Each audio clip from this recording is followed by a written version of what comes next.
Good afternoon. Committee will be in order. Without objection, the chair is authorized to declare a recess at any time. We'll begin by myself being recognized for an opening statement. I'd like to welcome our witness, the Honorable Pam Bondi, Attorney General of the United States, to testify on the Department of Justice's fiscal year 2026 budget. To begin, I want to thank the Attorney General for speaking at the RX and Illicit Drug Summit this past April down in Nashville, Tennessee. That's, I think, the third or fourth of those summits that you have been there to speak, and we appreciate that especially. That summit gathers the best and brightest to discuss ways our nation can tackle the opioid and addiction crisis impacting every corner of our country.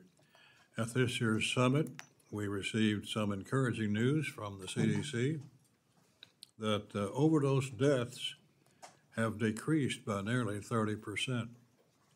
Unfortunately, we still lost over 80,000 loved ones in 2024, and recent provisional data from the CDC suggests that the progress that has been made might be coming to an end. And indeed, 70% of those deaths were from fentanyl. Significant more work needs to be done to curb opioid addiction, including focusing on the precursor chemicals being produced in China and the manufacturing labs in Mexico, as well as tracking down the cartels and criminals that shop these drugs to our nation's children. The Department of Justice must keep this at the top of their priority list. Unfortunately, Madam General, your job at the top will not be easy, and the list of issues that the American people are counting on you to address is long and dangerous. From fentanyl and immigration to violent crime and supporting local law enforcement, the Department of Justice needs to uphold the rule, law and equal justice, while tackling the most dangerous situations confronting Americans. To make matters even more difficult, this all must be accomplished within a budget that needs to be right-sized for efficiency and effectiveness. The Department of Justice's fiscal year 2026 budget request totals just under $34 billion. This represents a reduction of close to $3 billion from fiscal 25, and specifically the request includes about $11 billion to target violent crime, $10 billion to tackle drug crimes, over $3 billion to defend the nation and our citizens against transnational organized crime, and over $3.5 billion to address immigration. These are the exact issues that hit home for many families, and these are the issues that are being discussed between neighbors in all of our states, including mine in Kentucky, and across the nation.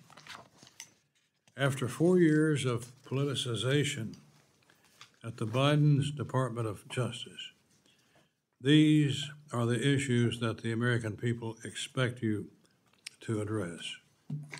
They want a Department of Justice that protects American citizens from violent crime, not one that is weaponized against them for speaking their minds. Thus far, we have seen much progress on many of these fronts, including an administration that's taking the nation's borders seriously. Attorney General Bondi, I stand ready to support you in your efforts to ensure that the American public lives in a society that is free from crime and abuse. I look forward to hearing from you today regarding the fiscal 26 budget, and then we will go from there. There are critically important funding decisions ahead of us, and I hope we can gain a better sense of your priorities today so that we can make the best decision on behalf of the American public. Let me now recognize the ranking member of this subcommittee, Ms. Ming, for any remarks she cares to make. Thank you, Mr. Chairman, and welcome, Attorney General Bondi. Tens of thousands of public servants at the Department of Justice and its bureaus have historically worked very hard and continue to work hard to protect public safety and uphold the rule of law in our country. Yet, I must take this opportunity to express my very strong concerns about this current administration's lack of respect for the rule of law. Over the past 5 months, we have seen numerous examples of this administration outright breaking the law. The administration continues to illegally withhold billions of dollars in funding that Congress appropriated, including hundreds of recently terminated justice grants that had previously been awarded through open and competitive processes. The administration is violating the federal law that mandates that the Office of Management and Budget publish apportionments and show the public how and when federal agencies are spending appropriated funds. The Justice Department has begun illegally restoring the gun possession rights of convicted felons and domestic abusers. It's allowing the sale of forced reset trigger devices without a background check. These are devices that effectively convert regular firearms into machine guns, which I fear will only make mass shootings in the United States more numerous and deadly. More than 1,500 individuals involved in the January 6th attack on the Capitol were pardoned or granted commutations of sentences. The president's new appointee as pardon attorney, Ed Martin, previously raised money to help defend some of the most violent of these individuals, people who assaulted police officers. Some of the pardoned January 6 defendants have subsequently been arrested, charged, or sentenced for other crimes. Under this president, the U.S. has accepted a luxury jetliner from Qatar, very likely in violation of the emoluments clause of the Constitution. This president has also issued a series of illegal and unconstitutional executive orders, several of which are being challenged in courts right now.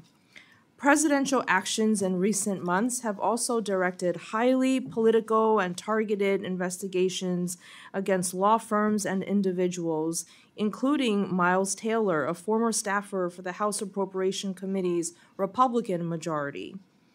Meanwhile, the administration has weakened law enforcement against political corruption by gutting the department's public integrity section, which fairly investigates and prosecutes corruption by government officials.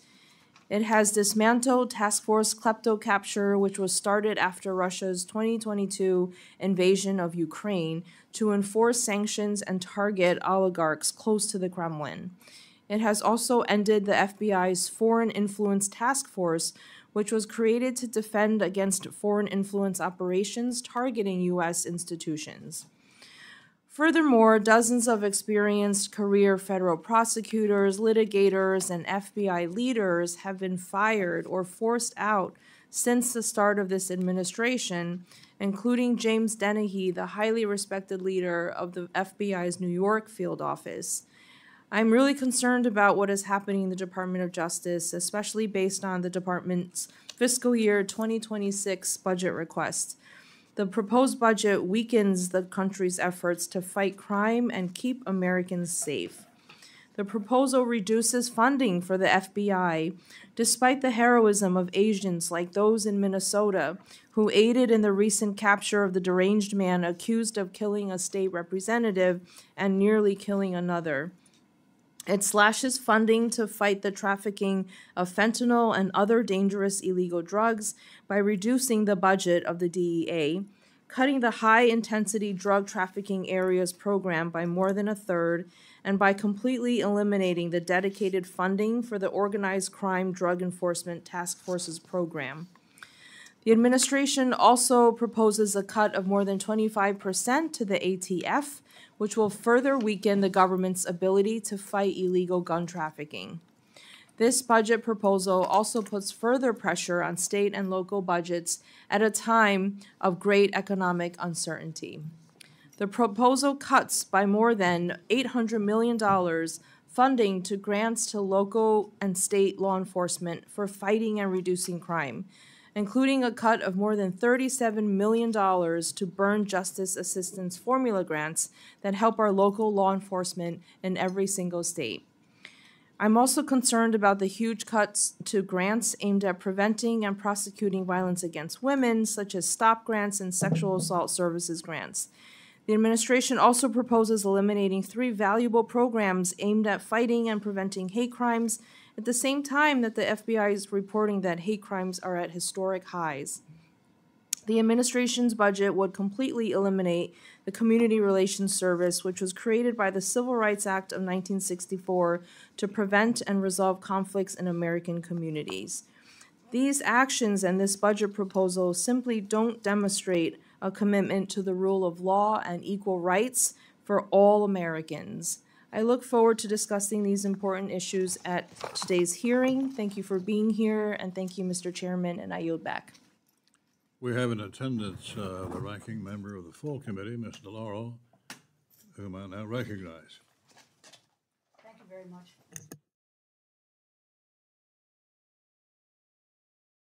Thank you, Mr. Chairman, and I want to thank you and Ranking Member Meng for holding this budget hearing. And also want to say a thank you to our witness, Attorney General Bondi, for appearing before the subcommittee today. Welcome to the House of Representatives. A well-functioning, well-funded, well-led Department of Justice is critical to the safety and the security of the American people. And the Department of Justice's employees are dedicated public servants who work diligently and often in dangerous settings to keep criminals off the streets. But unfortunately, the Department of Justice under your leadership has become a tool of political retaliation and the front door for criminals seeking to curry favors and pardons. As I told Director Patel last month, pressure from the White House to investigate the president's opponents or to quash investigations of his allies threaten the department's credibility and the very foundations and the foundation on which this nation stands, and that is the rule of law. The Attorney General must shield the rule of law from political pressure, not act as an instrument for implementing the president's political hit list. Attorney General Bondi, the Department of Justice is not the president's personal law firm. Loyalty or disloyalty toward the president or even the president's agenda is not a valid measure of the performance of your employees nor of the appropriateness of a particular criminal investigation. President Trump is more focused on revenge, retaliation, and retribution rather than lowering high price for everyday essentials, and the American people are bearing those costs. The American people expected President Trump to address the high cost of living, but the president is not laser-focused on the cost of living crisis. He is actually making it worse. Instead, he put billionaires like Elon Musk in charge of our government, and they are attacking civil servants who are not loyal to him, but to the Constitution and to the rule of law, and they are stealing programs, the funding for the programs that keep America's communities safe. This administration is deliberately undermining agencies that protect the American people. Over $4.5 billion in the Department of Justice grant, those funds, including COPS grants, the Office of Violence Against Women grants, that's been unlawfully frozen, stolen from the communities that are counting on this funding to improve their own law enforcement capabilities. This funding supports reentry initiatives, violence prevention. It helps prevent hate crimes, provides services for crime victims, and supports underserved communities. Stealing this funding makes the American people less safe, more likely to become victims of crime. Freezing this money is an illegal impoundment. There is no lawful authority to unilaterally impound, or in my words, steals. You can continue to say there is inherent authority. You can say it over and over and over again, but it is not true. And we're going to correct it over and over and over again. And how many times can the courts and the Government Accountability Office tell you so? Your department is responsible for upholding the law. You must unfreeze grant money appropriated by the Congress or be in violation of the law.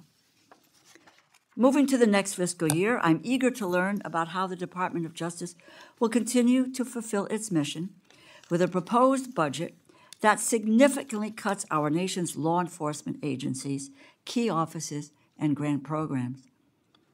The President's proposed budget would impair and defund the core law enforcement agencies that keep our communities safe. In essence, you are defunding law enforcement. It slashes funding for the FBI, the Drug Enforcement Administration, the Bureau of Alcohol, Tobacco, Firearms, and Explosives, limiting federal efforts to help our state and local enforcement combat gun violence, drug trafficking, and organized crime. The budget also targets DOJ's foundational legal divisions, cutting funding for civil rights enforcement, environmental protection, and even, yes, national security. It takes an axe to grant programs and other programs that support domestic violence survivors and local police departments. It dismantles DOJ's tax division, which will only make it easier for prominent tax cheats to avoid prosecution, further increasing the burden on honest taxpayers who pay what they owe. They pay what they owe. Our largest corporations do not. And why on earth does your budget slash the Department of Justice's Office of the Inspector General by 30%? Does this administration want to eliminate waste, fraud, and abuse or not? Our government's Inspector General are absolutely critical nonpartisan offices that help Congress and the American people eliminate and prevent that prevent fraud and corruption. This administration has directly undermined and even removed over a dozen of these offices across our government. Waste, fraud, and abuse are not the targets of the President Trump's White House. They are the primary objectives. This budget does not put the safety and security of the American people first. It puts white-collar criminals, drug traffickers, and violent offenders first, while eviscerating your department's ability to stop them. The Department of Justice exists to uphold the rule of law. The American people deserve assurance that everyone will be treated equally under the law. Instead, this administration breaks the law with reckless abandon. President Trump, like every other American, must follow the law. Russ Vought must follow the law. Secretaries Noem and Kennedy and McMahon must follow the law. And we must understand why your department is complicit in law-breaking from the highest office. I yield back. We want to say congratulations to the Attorney General on her selection to this very important post. But she brings a great record from her home state of Florida in her earlier part of her life. So we're proud of you, and we welcome you to the subcommittee. And you're now recognized for an opening statement, which will be entered into the record. Thank you, Chairman. Good afternoon, Chairman Rogers, Member DeLauro, and Ranking Member Meng, and distinguished members of the subcommittee. I'm honored to appear before you today to present the President's fiscal year 2026 budget for the Department of Justice. I look forward to working with all of you to ensure continued support for the department and our many critical missions. President Trump's fiscal year 2026 budget proposal totals $34 billion for the Department of Justice. That money will support federal law enforcement as well as our state, local, and tribal law enforcement partners. My primary objective as Attorney General is to return the department to its core mission of keeping Americans safe and vigorously enforcing the law. This budget will allow us to continue doing just that. Since January 20th, we have dismantled deadly fentanyl networks across our country. We prosecuted MS-13 and TDA members using terrorism and RICO charges. We've seized thousands of illegal guns from cartels and extradited key cartel leaders into U.S. prisons. Last month, the FBI arrested 205 child predators in a single operation, and the DEA executed the largest fentanyl bust in the history across 4 states. We have also surged FBI resources to investigate thousands of violent crimes committed against American Indian and Alaskan Native people. These are just a few examples of what we've achieved thus far. The budget will allow us to continue doing our crucial work. We've also led the charge to enforce our immigration laws, rebuild our immigration system after 4 years of chaos, help secure our nation's borders, moreover. We must guarantee that our laws allow us to process, hold, and remove those who enter our country illegally. Our U.S. attorneys continue to effectively work with law enforcement at all levels to investigate and prosecute the increasing volume of immigrated-related criminal offenses. Additionally, the President and I have established and reinvigorated 3 task forces to enforce the administration's priorities. The Homeland Security Task Force is enhancing federal and state law enforcement cooperation to destroy criminal cartels, foreign gangs, and transnational criminal organizations throughout our country.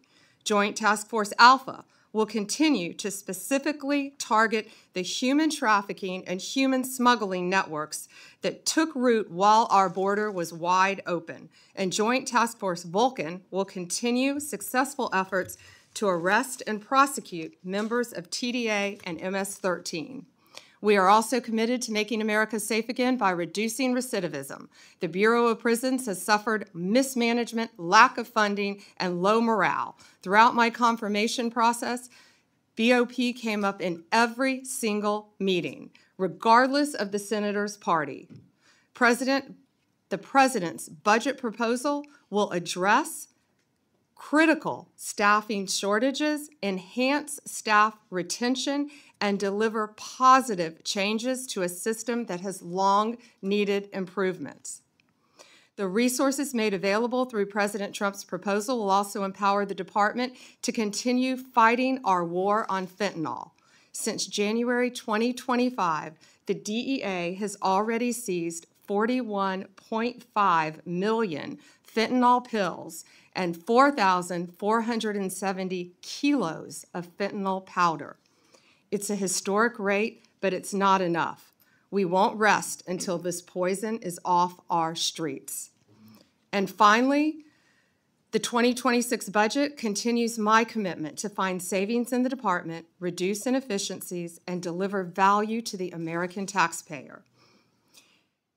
In fiscal year 2026, the department will merge components that will work in overlapping areas and make our law enforcement and grant-making efforts more effective. We will emerge from this work as a leaner organization, better equipped to keep the American people safe.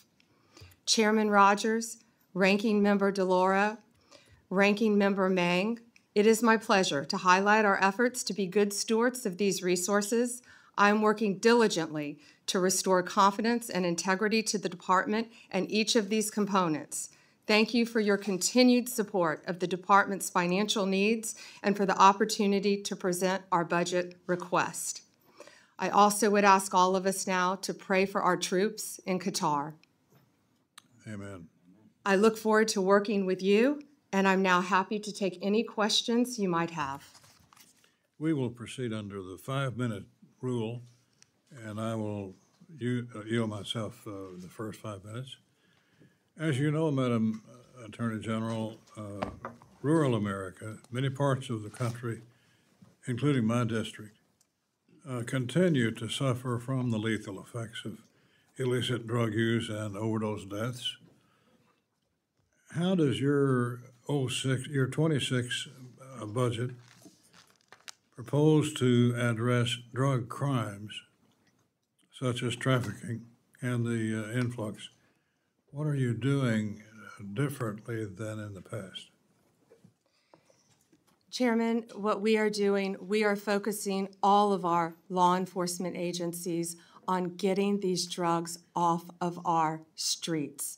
Since I was a state AG, I focused on the opioid crisis.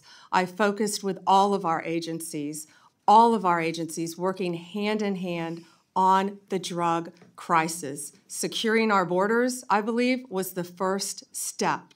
We will continue to do that. On May 22nd, I believe, Chairman, we announced the success of Operation Raptor, the FBI-led DOJ operation that targeted fentanyl trafficking on the dark web. That's become a huge problem. You know, with added technology now, we have seen drug trafficking increased not only across our borders, not only through the mail, but also on the web. And that's something I believe that we can all work together on. I believe that crosses party lines. That's something that we all need to work together on.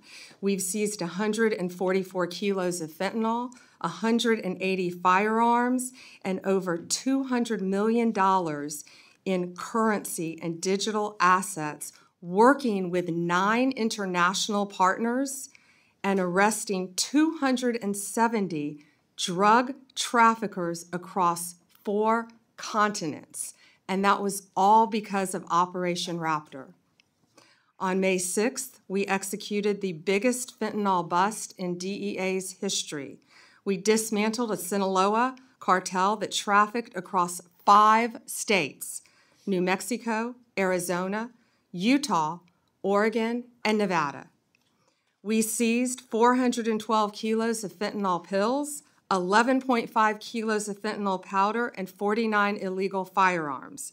We arrested 16 accused drug traffickers.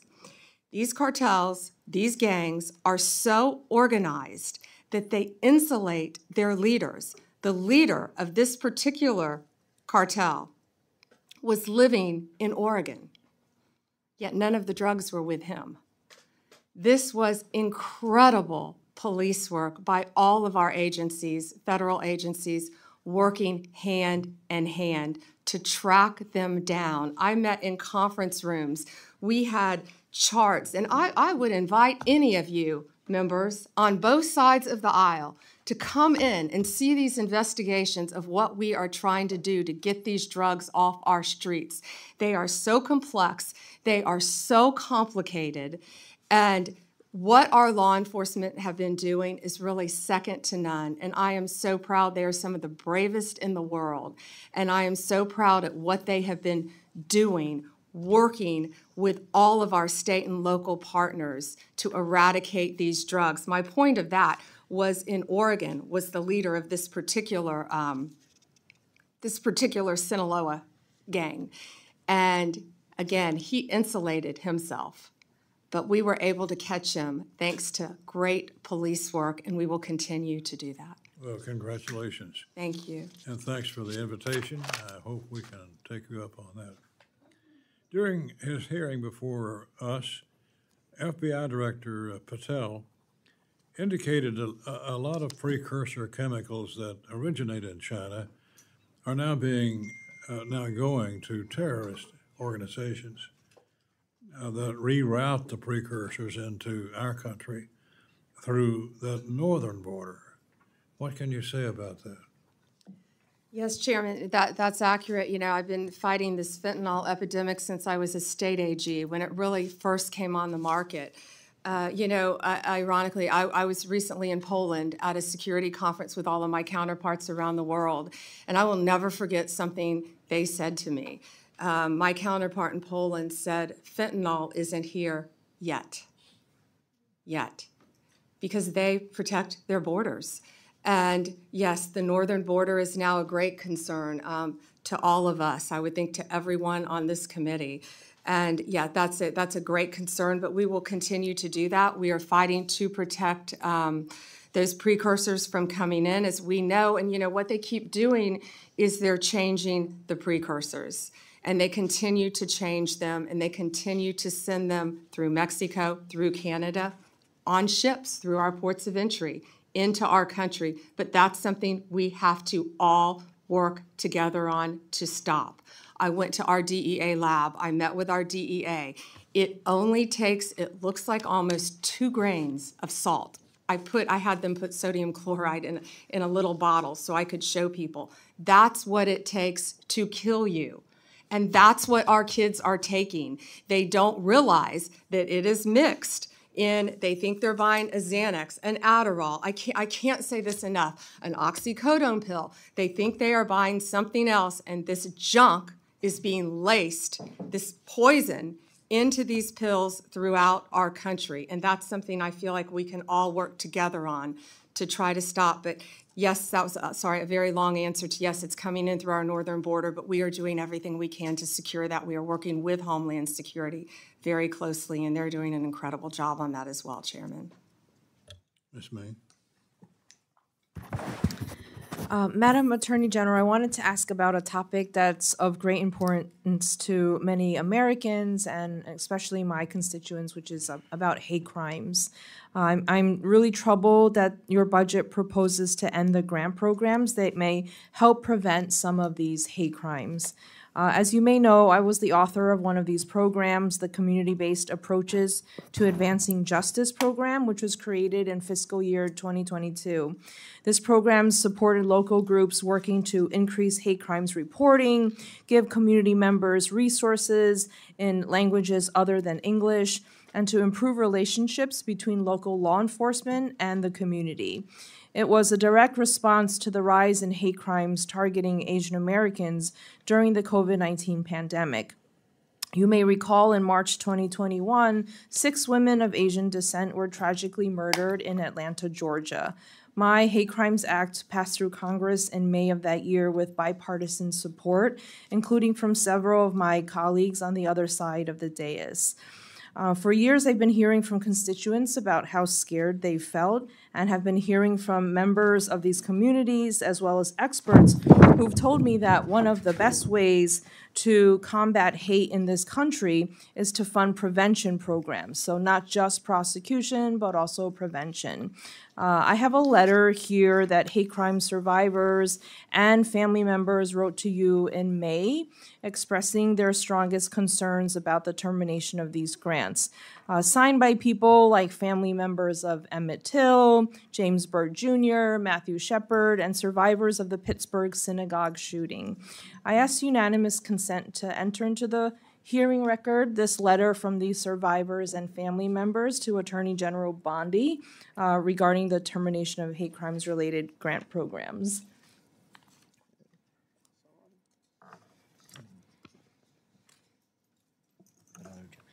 Without objection. Oh, yes, without objection. Thank you, Chairman. Attorney General Bondi, I absolutely share your support for our law enforcement and for the prosecution of hate crimes in a just way, but we must combat all forms of hate on all fronts, bringing together law enforcement and community leaders and members of the public. And these grant programs have helped many communities do exactly this. So I just wanted to ask and hear from you why there is a proposal to eliminate the 3 largest sources of DOJ funding for hate crime prevention programs. Yeah, and Ranking Member, can you list those 3 for me again? And I'm sorry, I have not received your letter yet, but I would welcome working with you on any issue regarding hate crimes in the Asian American community, in any community. I welcome working with you on that. Okay, yeah, I would love to. And this letter was sent May 15th, and we'll make sure that you and your team have received it. So the programs, one of them, for example, is named the Community-Based Approaches to Advancing Justice. 3 programs have been cut, and one of these Programs literally help support our law enforcement departments locally, like our NYPD, to train and respond to hate crimes. Let me see. So we have 5,800 grants, Chairman, that come, Ranking Member, excuse me, that come through my office. 365 have been cut so far. That's approximately 6%. What I will tell you is we have turned back on 13 of those so far because people have reached out to me. If you want to reach out and talk to me directly, I will give you my cell phone. I would love to sit down with you and see if we can work that out. I'm sorry, I'm not familiar with those three directly. But again, we will, if you have on either side of the aisle any grants that you believe should be back on, I would love to meet with you and work with you on that. We're doing that on a case-by-case basis, and law enforcement is my top priority, especially hate crimes, violence against women, everything I've done my entire career as a prosecutor. I think we have a former prosecutor in the room too, and I look forward to working with you on this and seeing what we can do to help you. Great, we'd love to work together, and we will flag all the programs that have been impacted, including those that directly support our local law enforcement like NYPD. And just to be more specific, the three programs mentioned are community-based approaches, Jabara Hire, No Hate, and Shepherd Bird, No Hate Shepherd Bird. Thank you so much. Thank you. Mr. Gonzalez. Thank you, Chairman, and thank you, Attorney General, for being here today. You know, when the DOJ submitted their budget, the United States was a nation at peace, and now we're a nation at war. So my questions are going to be focused on national security. How many Iranian sleeper cells do we suspect are in the United States? Congressman, I can't talk about that in this setting, but what I can tell you is I know Homeland Security, I know the FBI. They are focusing on doing everything we can to keep our nation safe, and they will continue to do that. Yeah, it's a frightening time in which we live right now, but President Trump is committed to keeping all Americans safe, and we look forward to working with you on that. Great, thank you. How many active cases of threats to the homeland does DOJ currently have open as of today? Countless. I can't talk about those in this setting either. Obviously, anything pending regarding national security issues, but there is not a day that goes by that we don't discuss the issues that you just brought up with me at the Department of Justice, but I also know that our counterparts at DOD, HSI, the State Department, and all of our agencies are working together to make America safe and, in turn, keep our world safe. This is very much on my mind. I spent 20 years in the military. I spent 5 years in Iraq and Afghanistan. These aren't, of course, these aren't dots on a board. And, you know, not only American lives abroad, what we saw today, are at risk, but it's also American lives here at home. And I don't want us looking back and going, what if? I want us to, as much as we can, get ahead of it, to give you the resources, the instruments that you need to go out and make sure that we're preventing things from happening, not waiting until after the fact. There was a report, you know, of over 1,500 Iranian nationals that have entered the country illegally over the last several years. Do we know out of those over 1,500 how many of those have been convicted of a crime? Yeah, I don't have the number of the conviction, but it's well over 1,000 have entered. Yes, I don't know if it's quite up to 1,500, but yes, it's well over 1,000 have entered our country. And I can tell you we are on high alert, and everyone is looking at that very closely. Just some things just don't line up as far as us. I see the world is on fire now more than ever before, right? Once again, when this budget was submitted, we were a nation at peace, and now things have changed. I look at this, I see law enforcement and national security has a reduction of $645 million, over 1,500 positions. You know, the notes I have, the FBI will implement cost-saving measures. The largest decreases will be in criminal, cyber, response and service branches, and national security branches. FBI's criminal investigation, cyber, and international operations will reduce resources and support various investigations and partnerships. Additionally, the counterintelligence, counterterrorism, threat screening, and weapons of mass destruction programs experience reductions. I mention those things because those, in my eyes, those are the programs that we need more resources to, more manpower to, and not everything's about money. I mean, you alluded to this. A lot of times it's about being more efficient with the things that you're doing. I'd love to hear your thoughts on some of the way we're looking to get ahead of any problem sets. Thank you, and we can do more with less. Of course, you can always do more with more, but we're doing more with less. We're prioritizing, we're refocusing, and the budget request supports $7.5 billion for national security.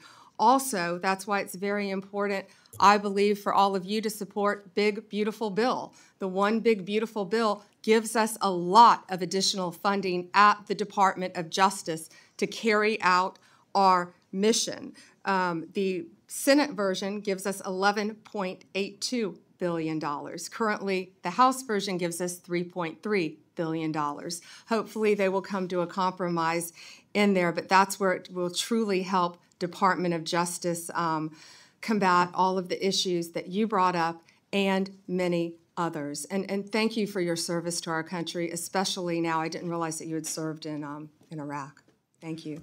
Yeah, no, of course, and thank you for saying that. I mean, resources matter, and the Big Beautiful Bill, we look forward to getting that to the President's desk as soon as possible, once again, to give you the resources and the tools you need to get ahead of these problems that we see so clearly coming through. I represent nearly half of the southern border. The border is on my mind quite a bit. One of the questions I have, I focus a lot on convicted criminal illegal aliens. Do we know how many illegal aliens have been convicted of a crime in the United States?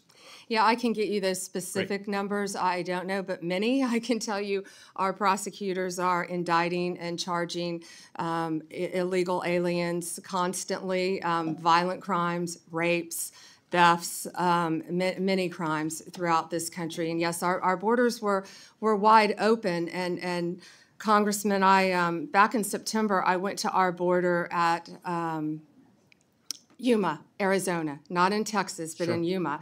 And at our border, what I saw firsthand, we saw IDs just dropped from every country you can imagine. El Salvador, Venezuela, China, every country you can imagine. And of course, I didn't see Iranian driver's license, but they are coming into our country. Yes, we know that's documented, but just walking into our country. And that's why Homeland Security, that's why ICE, that's why the FBI, that's why all of our agencies, DEA, ATF, are all working hand in hand to combat that and to keep Americans safe. And that is what President Trump is committed to doing. Thank you. Chairman, I yield back. Ms. DeLauro? Thank you very much, Mr. Chairman. Just a quick note before I get to my questions. Fentanyl seizures are down 30% compared to last year, and that data is coming from the Customs and Border Patrol, CBP. I don't make it up, but fentanyl seizures are down. At your confirmation hearing, you asserted that you will do everything in your power to prevent illegal gun runners in our country. Your budget request for the Bureau of Alcohol, Tobacco, Firearms, and Explosives, ATF, proposes a cut of 26% below the current level. How can you justify such a massive cut without inevitably weakening ATF's ability to help our state and local law enforcement fight illegal gun trafficking? How many ATF law enforcement officers and industry operations investigators do you anticipate will be lost to attrition as a result of this funding reduction you're proposing?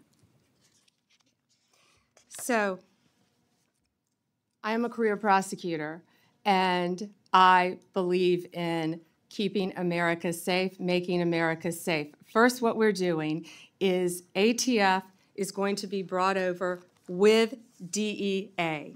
Everyone knows, everyone sitting up here, guns and drugs go together. They go together. We're going to make it more efficient. What I will tell you will not be happening is ATF agents will not be knocking on the doors of legal gun owners in the middle of the night asking them about their guns. They're going to be out on the streets. If I can finish, they're going to be out on the streets. I have three No. minutes. You asked me a question. I did. And you asked me a question. And you haven't I'm gonna answered my it. question. So they're going to be out on the streets working You haven't hand in hand answered my with question. DEA You to haven't violate. answered. Mr. Chairman, I'd like an answer to my question. And the question is not being answered. How many ATF law enforcement officers and industry operations investigators you anticipate will be lost to attrition as a result of the funding reduction you are proposing. You are proposing a 26% cut to ATF for fiscal year 2026, as well as a 4.4% cut to DEA. So you're going to merge the two agencies together, and then you're going to shortchange their resources, so neither one of them will be able to do the job that they have been designed to do. You've got a 34% cut to the high-intensity drug trafficking areas program, no dedicated money at all for the Organized Crime Drug Enforcement Task Force. So, my view, it's fair to say that the Trump administration proposal shortchanges federal efforts to stop illegal gun trafficking and federal efforts to stop the flow of dangerous illegal drugs like fentanyl. As I was attempting to answer your question very calmly, unlike you, Excuse me, Madam Attorney General. Answer yes or no. Tell me what the numbers are. I don't want to hear all of your filibuster about this. Go ahead, please. Tell us the numbers. So we are reorganizing. ATF agents want to be out on the street. Okay, working let me answer the DEA question for you. agents. I'm going to answer it for you. Page. Mr. Chairman, you give me a certain amount of time, and I have a high respect for you, but I don't have to listen, nor do my colleagues have to listen to a filibuster when it's a simple question. But I have an answer to your question. It's page 146 of the department's fiscal year 2026 budget, and the performance summary explicitly says, and let me quote, ATF will eliminate 541 industry operation investigators, reducing ATF's capacity to regulate the firearms and explosive industries by approximately 40% in fiscal year 2026. ATF will perform fewer regulatory inspections. And the department summary goes on to say, and let me quote, ATF anticipates a reduction of approximately 284 support personnel and 186 agents based on historical attrition patterns, and these personnel cuts will impact ATF across various functions, unquote. If the capacity to regulate firearms industry is reduced by 40%, if you are losing 186 ATF law enforcement agents, on top of that, it is clear the direction you are headed with this budget, and that's what it is, isn't it? The proposal will weaken our ability to stop gun trafficking, and it will greatly reduce ATF support for state and local law enforcement that helps them prevent and solve violent crimes. It's a bad proposal. Do you want to hear my answer in 3 seconds? You mentioned regulatory functions. We will not be having ATF agents go to the doors of gun owners in the middle of the night asking them about their guns, period. They will be out on the streets with DEA, guns and drugs. How many are gone? It will be attrition. We are not firing agents. They will be working. How many with have DEA. taken attrition? Can I tell you that they all want to be on the streets? They want to be doing their jobs. They want to be. But you're getting them off the streets. They want. You're getting them off the streets. We're putting them on the streets. And they want to be working with DEA. DEA. You are getting them off the streets. There is no clear. And Mr. Chairman, I yield back my time. I yield back my time. Let's get some answers here.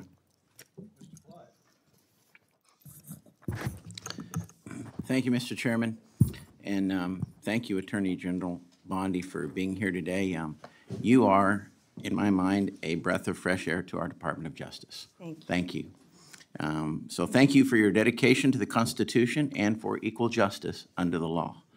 I am sorely impressed with your experience and how you have handled the Department of Justice so far.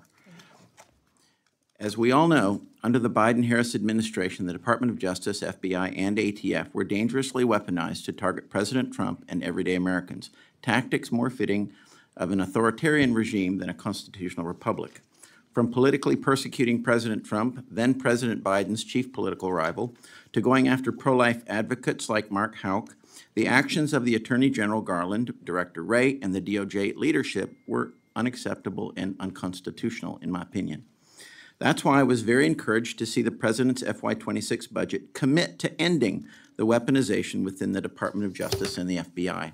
And so can you elaborate for me, how has the Trump administration's DOJ shifted away from politically motivated investigations and refocused on its core mission, prosecuting the most dangerous criminals? And you mentioned that a little bit in your opening remarks. So if you can focus on the moving away part, I'd appreciate it. Yeah, thank you, Congressman Clyde, and thank you for that. And also, our budget includes $1.2 billion and 2,444 agents for ATF.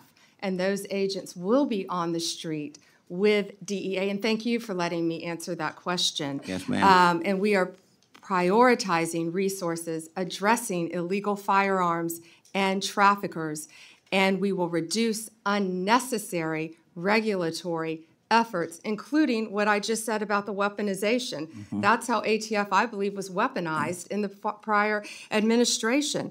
Also, they were arresting peaceful protesters, the Biden administration, at abortion facilities. No longer. They targeted Catholics at church services. No longer. No longer will parents be arrested at school board meetings because they care about their children. That has ended under this department.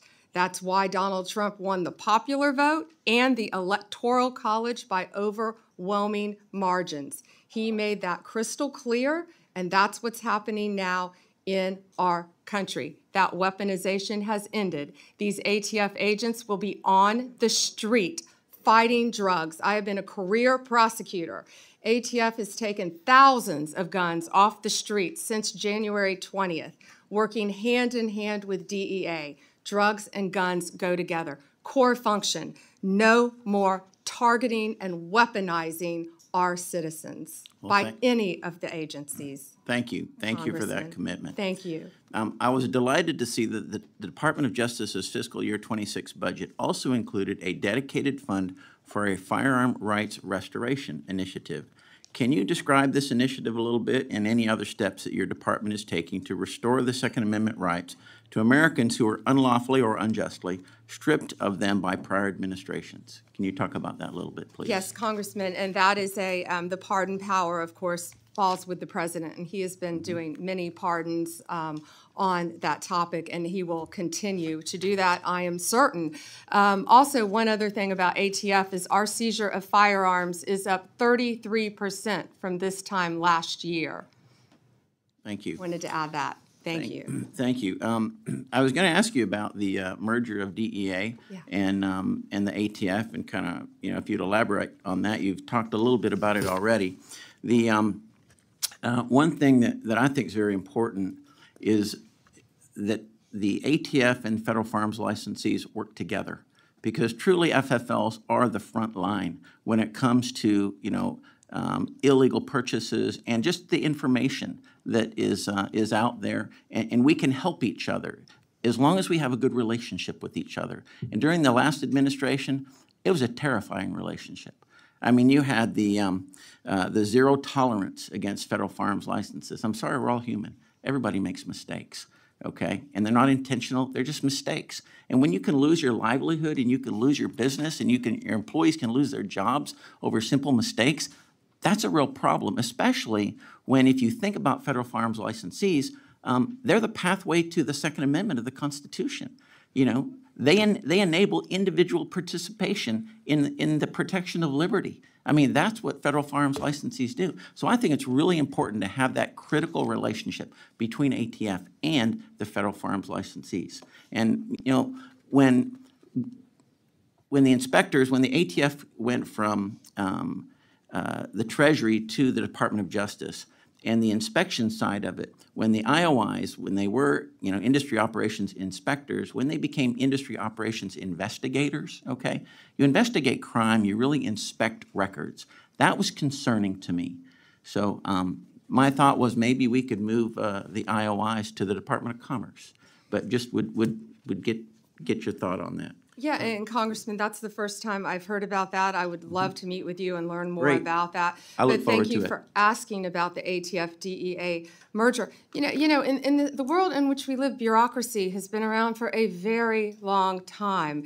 And just because things have been done one way for decades and decades doesn't mean that is the most efficient way to do them in the future. And that I'm a career prosecutor. I care about ATF. I went to ATF's memorial service. We are doing everything we can to put those ATF agents on the street where they want to be. Anyone in modern day history, the years of prohibition are over. ATF, they want to be on the street. They want to be working hand in hand with DEA. That's what they do. No redundancy, no repeat of investigations. They are going to be working together, and that's what this reorganization does. And they're all going to be, it's going to be a great marriage between those two agencies. They're working hand in hand on task forces already. Now they will be working under one umbrella, and it's going to be great for our country. Thank you very much. Thank I yield back. It's expired. Mr. Ivey? Thank you, Mr. Chairman. I wanted to follow up on what Congressman Gonzalez raised with you with respect to the new environment that we're in now with the essentially a war with Iran.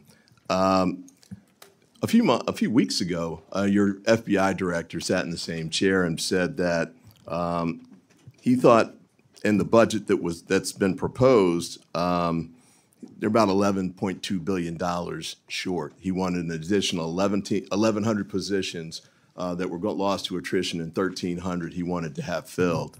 That's before the scenario with Iran. Now, I know you submitted the budget already and you want to stick with it, but please take another look. This is a new environment. I think the points that the congressman raised are very valid with respect to the issue of sleeper cells and threats domestically here.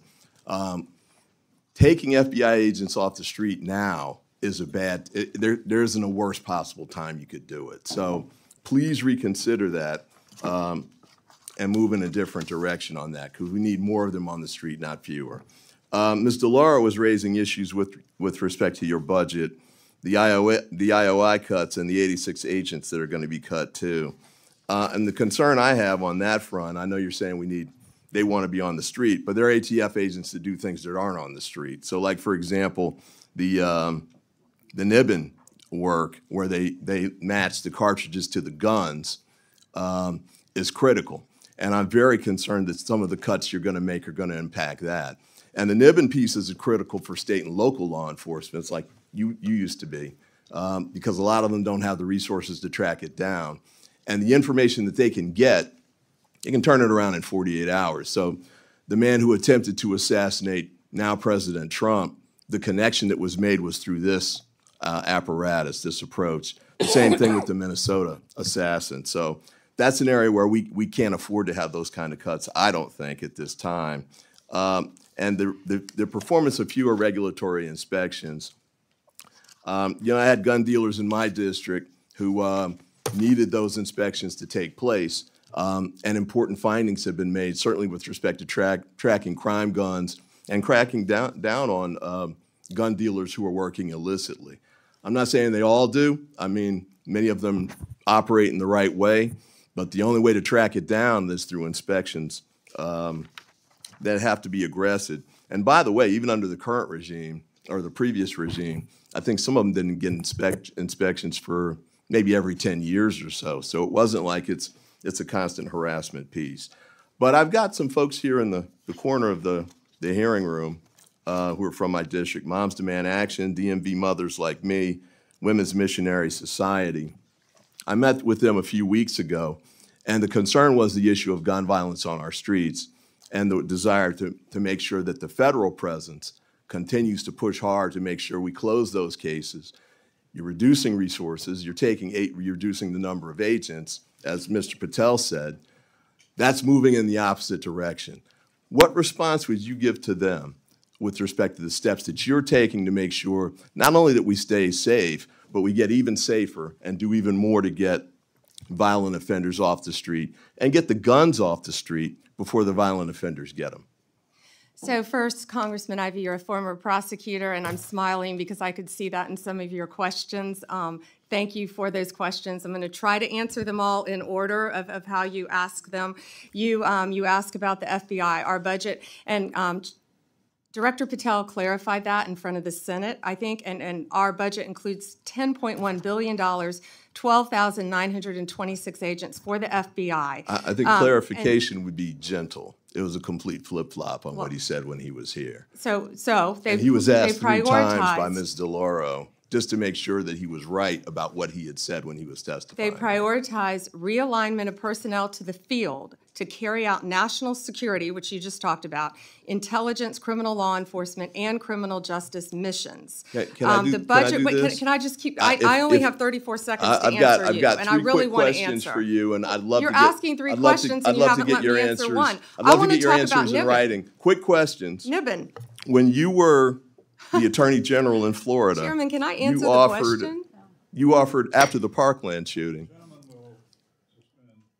I believe this is my time under the rules, and I had. Stop the clock. Can we stop the clock? Stop the clock at a different. Mr. Chairman,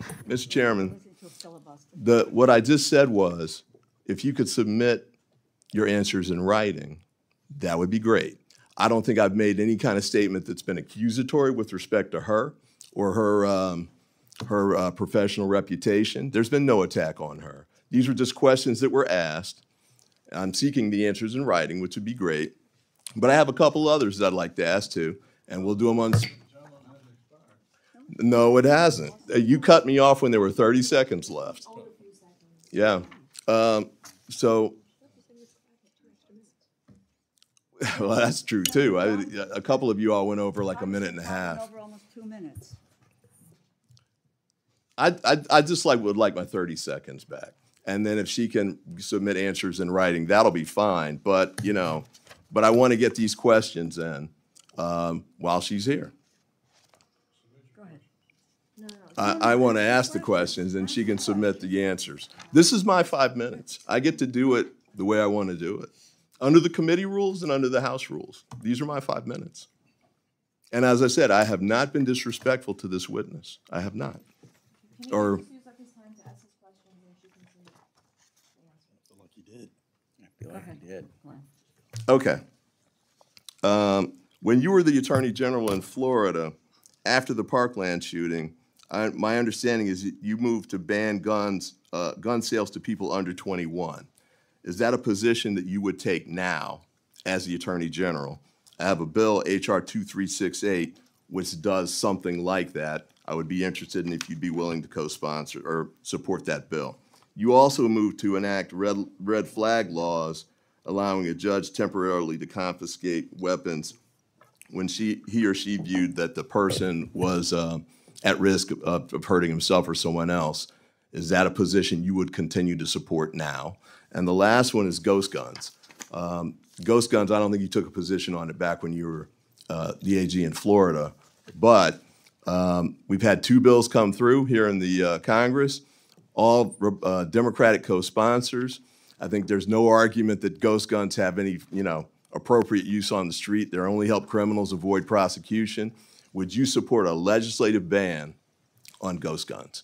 And with that, I yield back.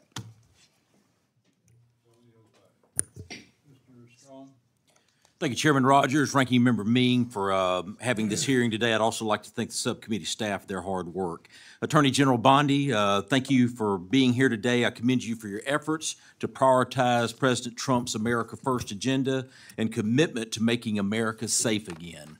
As you know, I represent Alabama's 5th Congressional District, which includes Huntsville and Redstone Arsenal. I'm especially supportive of the FBI Director Patel's plan for the continued movement of FBI personnel to North Alabama. My district has repeatedly answered the call to support our law enforcement agencies with a second-to-none workforce, cutting-edge facilities, and room for growth. Attorney General Bondi, do you support the FBI's plan to move additional personnel and programs to Redstone Arsenal and out of the Beltway? Thank you, Congressman, for your question. And yes, we are moving 500 additional personnel from DC to Alabama, to Redstone. Redstone is a state-of-the-art facility. It will enhance everything we do, training for FBI, training for other employees, and Huntsville provides the most cost-effective location with a distinct partnership opportunities, and we support all of that that's happening, and I look forward to visiting it one day. Could I have a couple minutes to answer a couple of your fellow congressman's questions? Thank you. He asked me about NIBN, and yet he didn't want to hear my answer. NIBN means National Integrated Ballistics Enforcement Network. I'm very aware of that. We are not cutting that. ATF's receiving $66 million. It's an important program. And I know he would not intentionally attempt to mislead anyone by saying that I'm trying to cut that, but that's not being cut. I'm a career prosecutor. I've used that. I'm sure he's used it as a prosecutor. It's an important program that provides critical support to 7,200 state and local partners we work with. It's a key element to combat violent crime and firearms. So I am a huge supporter of NIBN, and we will continue to do that. You asked me to talk to moms. I will always speak to moms in my office, in any environment. Yes, and I lived the Parkland shooting. I still talk to and meet with all of those families, both Democrat and Republican alike. I will continue to do that as a career prosecutor. Speaking of moms, I'm sure you met with Patty Morrill, Patty Moran. She is the mom of a murdered woman in your district. I'm sure you met with her. I'm sure he met with Tammy Nobles, Kayla Hamilton. That was her daughter who got murdered. So yes, I'm willing to meet with any mom from any side of the aisle. And thank you, Congressman, for letting me discuss Absolutely. that. Would the gentleman yield? I want to move my questions. In my district, we have the FBI, the ATF, DHS working together to address bombing incidents and use of explosives. The FBI's Hazardous Device School and Terrorist Explosive Device Analytics Center, affectionately known as TDAC, the ATF's National Center for Explosives Training and Research, and the U.S. Bomb Data Center are all located at Redstone Arsenal. As mentioned, ATF's National Center for Explosives and Training Research is a world-class facility located at Redstone. The center provides remarkable training facilities and specializes in life-saving explosives and arsons training. Can you discuss how merging the ATF with the DEA will streamline their activities while ensuring their critical and unique capabilities are maintained? Yes, absolutely. And yes, the National Center for Explosive Training and Research at Redstone, it's pretty remarkable what they do. They oversee the canine operations, I believe, as well as the criminal profiling, the explosives, the arson investigations, and I look forward to working with you. I look forward to visiting that. I really want to go to that facility. There are no cuts planned for that. And that's where ATF and DEA, again, can partner together. The drugs and the guns go together. Those agents will be working hand in hand. The bureaucracy at the top will be gone. There will be no redundancy. They will be working hand in hand at that facility and many others throughout our country. Thank you. Mr. Attorney General, I just want to thank you how you represent yourself and you represent this country.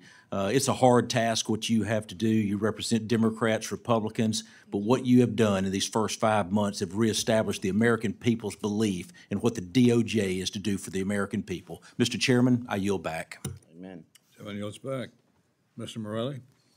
Thank you, Mr. Chairman, and Ranking Member Meng for holding this important hearing, and thank you, Attorney General Bondi, for appearing before us today. Madam Attorney General, I serve, in addition to the Appropriations Committee, as a ranking member of the Committee on House Administration. I sent you a letter last week, along with my Republican counterpart, Chairman Brian Stile, requesting an increase in federal prosecutory resources to address threats against members of Congress, particularly in light of what happened last week in Minnesota, that tragedy. In 2024, the U.S. Capitol Police identified and received nearly 9,500 concerning statements or threats against members. Federal prosecutors have only secured 8 convictions so far, and the heightened threat environment demands an all-hands-on-deck approach. Will you commit to assigning an assistant U.S. attorney or a special assistant U.S. attorney in each of the 94 federal districts to, at least on a part-time basis, investigate and prosecute threats against members of Congress? So thank you for bringing that up, and I take that very seriously. Not only what happened in Minnesota was horrible. I've spoken to Keith Ellison. I've spoken to Amy Klobuchar about that. It's horrible. We are involved in that. The FBI was involved. Our U.S. attorneys are involved. Many of these are district to district. So the way we're doing that is, I will tell you, my National Security Division is involved in all of those and assisting in those. We meet every single morning and we discuss that. But many of those, Minnesota, will be handled in the state in which it happened. Another one is Governor. I'm sorry if I can keep going. I'm sorry. I don't mean Quickly, to. though. I filibuster. Governor Shapiro and what happened in Pennsylvania with Governor Shapiro. I've spoken to Governor Shapiro. We are working hand in hand, our U.S. attorney with the district attorney there, hand in hand, just like in Minnesota. I made sure our U.S. attorney and our district attorneys there were working hand in hand. Political party doesn't matter when something like this happens. And I also want to make sure all members of Congress are safe as well. Okay, and I would reiterate, Chairman Stile and I think Chairman Stile and I agree that at least a part-time in each of the 94 districts would be appropriate. Let me change topics for just a moment. I'm really quick on that. Yes, we're doing that through our National Security Division, so I think that's already in the works, and I would be glad to meet with you in a secure facility to talk about that. Very good, thank you. Continuing, in addition to my role here, the committee that I serve on as an authorizer oversees Capitol security as well as federal elections, so I'm closely following the aftermath of January 6th. Recently, several defendants who received presidential pardons related to that day are now arguing in court that the pardon covers crimes like, for instance, illegal firearm possession discovered in a search of an individual's home in California months after January 6th. What's your position on whether the pardons cover these separate offenses? The pardon power rests with the president, not the Department of Justice, and some of that is pending litigation, and I cannot discuss pending litigation.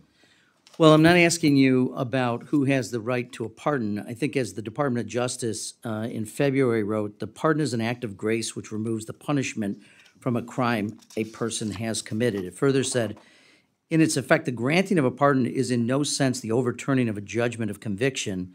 It is an executive action that mitigates or sets aside punishment. So as the chief law enforcement officer, what's your opinion, not the president's power of whether he can offer a pardon? That's pretty clear in the Constitution. But for crimes committed unrelated to January 6th, would you suggest that the pardons would cover activities or crimes potentially committed outside of that by the same person? Well, I don't know if you're referring to Joe Biden pardoning his son after he said he would not pardon Hunter Biden, or the No, I actually commutation referred of to all January 6th. I'm sorry. all the sentences that the people that were on death row. I've met with those families. No, all of those sentences were commuted. I'm not going to comment on pardons on either side of the aisle. So, well, I'm not asking about either side. I'm asking, you're the chief law enforcement officer in the United States. You have a responsibility directly, but you swore an oath to the Constitution, not the president. Want to know what your views are on the extent to which pardons cover potential crimes committed by individuals who have been pardoned but unrelated to January 6th. Do you mean the ones that were done by the auto pen? I'm not going to discuss anything that Mr. could Chairman, be or not be I pending litigation. respectfully, you know, Ms. DeLauro accused you of filibustering. I think that's the height of filibustering. This is a serious, serious topic. And for you to suggest that you don't have an opinion or to divert to other things that had nothing to do with January 6 pardons, I think is frankly demeaning to your responsibilities and your job. With that, I'll yield back.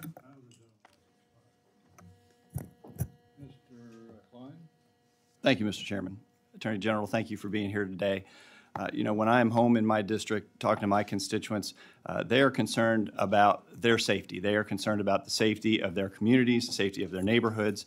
And as we have spoken many times, under your leadership, the DOJ has taken decisive steps to restore the rule of law, to tackle violent crime, and to hold both foreign and domestic bad actors accountable. I read your opening statement. And I just wanted to give you an opportunity to go back again and talk about, in light of 4 years of open borders, the drugs that are coming in, the sex trafficking, the human trafficking, the gangs that have moved in, the terrorism that has infiltrated the United States, the sleeper cells that may or may not be present in this country, the political prosecutions that we saw over the 4 years of the Biden administration, the fact that we are restoring integrity to the office and the rule of law. Can you restate for my constituents how the actions of the Department of Justice and your agencies are keeping them safe? Thank you, Congressman. And we have also been working hand in hand on a task force with your governor, with Governor Youngkin. And we started a task force with Governor Youngkin, and that's something that we would like to take to every single state, both Democrat and Republican. And that's how we've been able to fight these gangs, these transnational cartels, these organizations, these criminal organizations. And it was really remarkable. One of the top members of TDA was living 20 minutes from where we're sitting right now in Virginia, and working hand in hand, regardless of political party, with state and local law enforcement officers throughout the state of Virginia. We were able to dismantle a major gang, and there are so many gang members, and he was another one who was living there. I think when he was arrested, he had multiple, and ATF was involved in that, multiple guns when he was arrested, but he did not have any of the drugs on him. He had insulated himself because he was one of the leaders of the criminal organization. And so these task force working together with the state of Virginia have been remarkable. So that's one way to break it down, what we've done. And we're just so proud of the partnership that we've had with your state, dismantling the gangs, the guns, the drugs, and we'll continue to do that. And when you have that partnership, you can get a lot done. You can get so much done. Secure a safer community for the people living there. When you have sanctuary states like California and who are preventing you from actually getting in there and actually getting the gangs off the streets, getting the drugs and the human trafficking off the streets, that hurts the people of those states. You know, when the streets of Los Angeles descended into scenes more fitting of a failed state than a major American city, mobs setting fire to police cruisers and looting entire city blocks, videos online showing American flags being burned and the flags of foreign nations being flown, some carried by rioters proudly waving them through smoke-filled streets. The Department of Homeland Security has revealed new data saying that ICE law enforcement is now facing a 500% increase in assaults while carrying out enforcement operations. Can you describe what actions you've taken to hold these sanctuary jurisdictions accountable? And I have a couple questions after that. Yeah, thank you. To California specifically, and we have made it very clear. If you spit, I believe it was an ICE officer, someone spit on him, we charge them federally. We will charge you if you spit on a law enforcement officer. If you loot under the Hobbs Act, that is a robbery, and we will charge you with robbery. We are going after the maximum penalty federally for anyone who touches a federal agent, and we are also going to protect our state and local law enforcement agencies and officers. The men and women every day around this country, whether it's a blue or red or purple state, are out there fighting crime. That's what they care about. They care about keeping every single one of us safe. That's what they're doing. They care about preventing drug abuse, drug overdoses throughout this country. And they jeopardize their lives every single day to keep us safe. And we are going to do everything in our power to fight for them. Do you think that these sanctuary jurisdictions, these cities or states, should be receiving law enforcement grants if they refuse to uphold the law? That's pending litigation, Congressman, and I can't discuss that right now. I think the answer should be no, but I'll leave that to the judges and to this committee to decide. Thank you. Time of the gentleman has expired. Mrs. Dean. Thank you, Chairman. Thank you, Ranking Member. Thank you, Ranking Member. Thank you, and welcome, Attorney General Bondi. I just wonder, sincerely wonder, do you hear how hollow your last words sound in light of the pardon of all of the January 6th people, day one of this administration. I believe you're sincere. You want to protect law enforcement, but your principal, the president, pardoned every single one on January 6th. It rings hollow when you say these words, that if you spit on a police officer, we're going to go after you. Talk to my friends who are Capitol Police officers who were here, 5 of whom are no longer here. They are dead. And this administration, and I guess I want to ask you, did you have any advice for the president when he came forward with the blanket pardon on January 20th? What advice did you offer the president? I am never going to talk about conversations, advice you in asked any for- way. were you asked I'm for never advice? going to talk about discussions I've had or Because have you'll- not had. you'll But I remember- can answer with the President of the Yes United or no? States. Did you give him any advice, yes or no? I am not going to discuss any conversations That's a that no. I have had with it. And You just put your words in own my word- mouth. I but- am not going to No, I'm discuss. going to reveal your own words. I am Just a not moment. going to Please stop. discuss Please stop. This is conversations my that time. I've had with the President of the United States. Attorney You asked General, me a question. I would like to reclaim and the you last asked 20 me to seconds. answer. I have asked to reclaim my time. Please put 20 seconds back on the clock. You have an extra 30. If the general, She answered and then answered it again and answered it again with a non-answer. I ask for your consideration if the of putting time gentlelady on. will let the witness answer the questions, we will She proceed. answered it by saying no. Okay. The 3 hallmarks of this administration are incompetence, corruption, and cruelty. I'm going to focus today on corruption. And in my mind, there are 2 types of corruption: personal, and then the other I'm going to call public, governmental. Attorney General, have you ever been registered as an agent of a foreign principal under the Foreign Agents Registration Act? I assume you're talking about when I represented the country of Qatar for a very short time. The answer Hold is on. no, Hold excuse on. me. No. No. For anti-human trafficking for the World Cup. Anti-human trafficking or for the no? World Cup. Attorney you can't General, put words in my mouth. no. You want to talk about incompetence? You're the one that Excuse said me. Joe Biden on PBS was competent. You had to retract those words. Mr. So don't Chairman. talk to me. Don't insult me publicly. This is so discourteous. This is so outside the committee's guidelines. Taking a personal shot at me while swiping at Biden, very strange and very unprofessional of you. The answer is yes or no, and the answer is yes. You were registered as a lobbyist for Qatar. Is that correct? Yes. Never mind, don't answer. Did you disclose that when you went before for the Senate for confirmation? Yes or no? No, it was not in your documents. The answer is no. President Trump. This was discussed at my confirmation hearings in detail. It was discussed, but you failed to bring up the conflict that you had.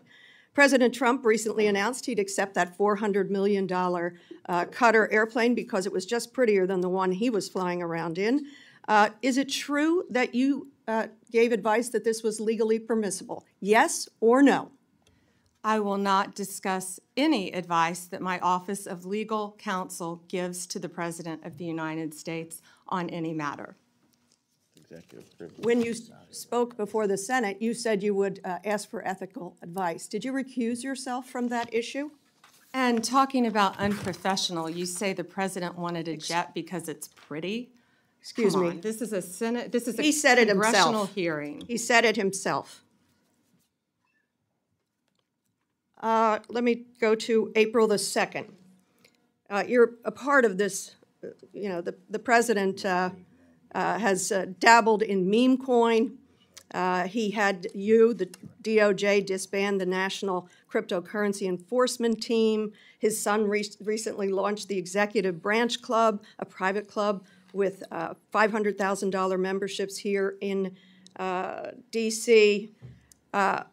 Any of this seem like it might be a problem, might be profiteering from the office, and maybe you and your ethics team might be concerned about these conflicts of interest, your own and the president and his family? Yes or no? Any concerns?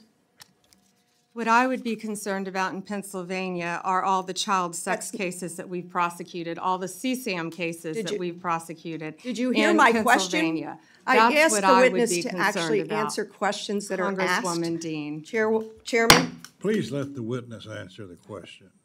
she didn't. And I would like to ask you one more question.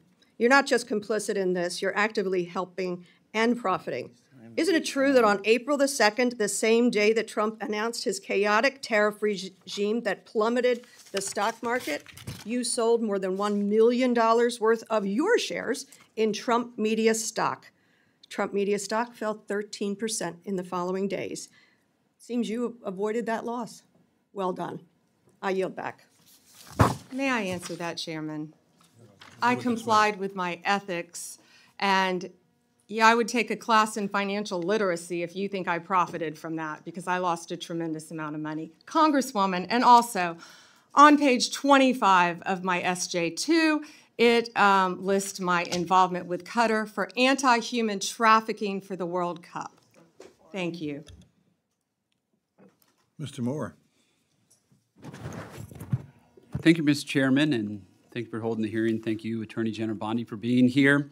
You just mentioned this previously, and obviously, as you're aware, about the recently uncovered information about the FBI's egregious, politically motivated anti-Catholic field memo, which was disseminated to more than 1,000 employees. The Biden administration claimed that this memo only was circulated at the Richmond field office. It's now clear that this memo went much beyond just that one field office.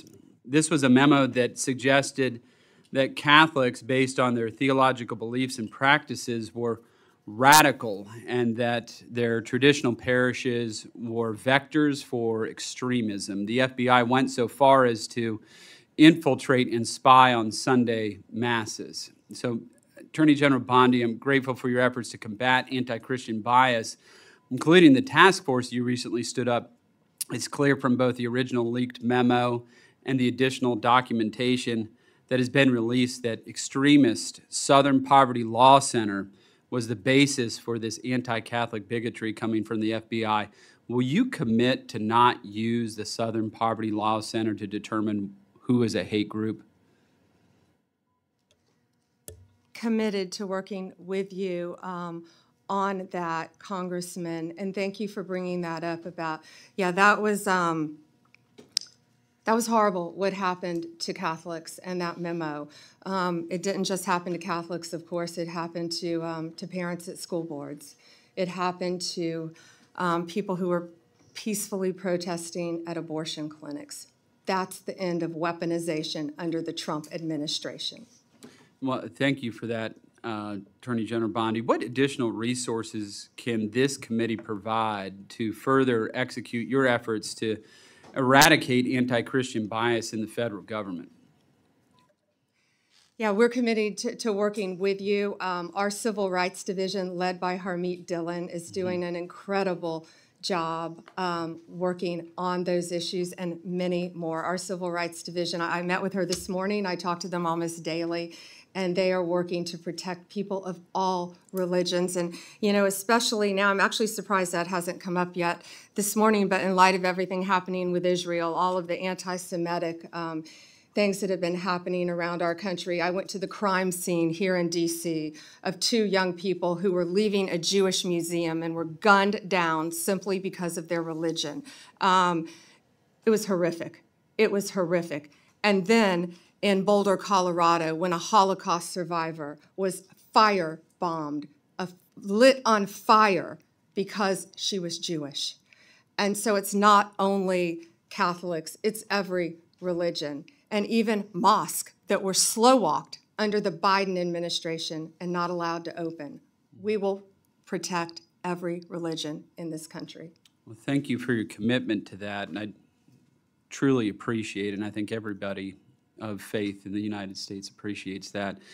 And I just want to switch gears real quick to just another topic. In 2022, the D.C. Metropolitan Police recovered the remains of 5 unborn children, apparently from a D.C. abortion mill, which appeared to be the victims, these 5 remains that were found, victims of a brutal partial birth abortions. As you know, Congress passed a bipartisan law outlawing this gruesome practice in the early 2000s. Public reporting suggests that President Biden's DOJ directed the D.C. chief medical examiner to destroy the remains of the children without performing an autopsy, which the CME appears not to have done yet. General Bondi, will you commit to working with me and this committee to conduct a full and fair investigation into the deaths of these children to ensure justice is served for the DC-5? Yeah, and Congressman, that is a ongoing investigation and pending, so I cannot discuss that in this forum. But on a collateral matter, the woman who retrieved those 5 fetuses was convicted, and she was pardoned by President Trump. And they were basically unborn babies, is what is alleged in the. But I can't discuss it any further. All right, thank you, Mr. Chairman, and thank you, Attorney General Bondi. I yield back. Mr. Mervin. Thank you, Chairman. Thank you, Ranking Member. Attorney General, thank you for joining us today. Our law enforcement officers, first responders, and local safety agencies are the backbone of our communities. In Northwest Indiana, I've worked hard to bring critical federal grant dollars home, funds that directly support the brave men and women who protect us every day. Unfortunately, funding for 2025 has been rescinded, weakening our public safety framework and making our neighborhoods less safe. I firsthand have a positive impact in securing dollars and investments for Gary, Indiana, East Chicago, Lake County, and Michigan City that were force multipliers that were technology such as license plate readers and the COPS grant. I'm asking you today, what can we do to ensure that those funds are going to continue to flow to my district? And in light of the HIDA, I'm in Northwest Indiana, Gary, Indiana. We are a HIDA district where we have the Chicago traffic. That's vitally important to my district. I just need commitments that that funding will continue to be going forward and that our agencies will have that support. Congressman, thank you for bringing that up. I'm well aware of the HIDA. I believe that's in Maryville. Is that correct? You are correct. And yes, that funding will remain where it is. We do not intend on touching that funding. We want to protect HIDA. Very good. So in light of the escalation with Iran, part of our cybersecurity and our infrastructure when it comes to our electric grid, our banking systems, that is a new threat. Does this budget reflect increasing our cybersecurity protections, and how is the Department of Justice going to protect our infrastructure when it comes to bad actors such as Iran coming directly at our infrastructure in a cyber attack? Yeah, we have $50 million for cybersecurity, and also in the one big with an M, 50 million. 50 million, okay. Yeah, but also in the one big beautiful bill, it is also addressed to give us more resources. And you know, it's not only Iran, as you well know, it's China as well. But right. Yes, I wholeheartedly agree with you. In the reconciliation, tomato, in the reconciliation bill, can you tell me what more resources are going to go towards cybersecurity? Because I was under the impression that was decreased. Can I get you? I will get you those numbers. Okay. Yes. I want to do everything I can to help you protect cybersecurity, all of us in this country, not only, again, with Iran, but also with China and all of our foreign adversaries around the world. Okay. And then just a question of curiosity that I have. Director Patel was here a couple of weeks ago, and we talked about the emails that went to the FBI agents, meaning, please tell us what you did at the end of the week. Give us 5 reasons why you did. At first, Director Patel said that that didn't exist. Then he specifically said, well, that came from the Department of Justice to the FBI agents. And his words, I told them not to fulfill that obligation. How do you manage that if you give a directive to your director of FBI and he chooses not to fulfill that? And where did that information go? So when someone from the FBI, an agent, fulfilled that obligation of giving you the information of what they were working on, where did that data go and how is it secured?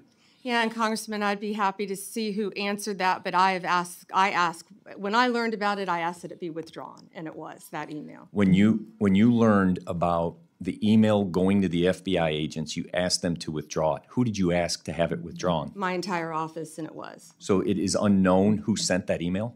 Well, it came from my office, but when I learned it went to the FBI, we asked that it be withdrawn. Where is the gap of my understanding? If it came from your office, you're telling me you didn't send it? I didn't realize it went to the FBI. That email went out. So- and the purpose of that email was to make sure, just so you know, it was to make sure that these people were sitting at their desk and working and alive, that there were people actually Okay, and responding. I agree. It could have been, I got up and got a cup of coffee. Sure. That So was without the going into purpose. that, the people that did answer it, where did that data go? I will find out and I will get you that information. And I only ask as a national security issue as Absolutely. they are working on sensitive issues. And I thank you for joining us, and I yield back my time. Thank you. Gentleman yields back. That concludes today's hearing. I want to thank our witness, Attorney General Bondi, for being here today. We would normally like to do another round of questions, but we don't have time. The gentle lady, the Attorney General, has meetings scheduled, I think, at 4 o'clock. Thank you. So we will not be able to do a second round because of that. Great to answer the question. So without objection, members may have 7 days to submit additional questions for the record. Subcommittee stands adjourned.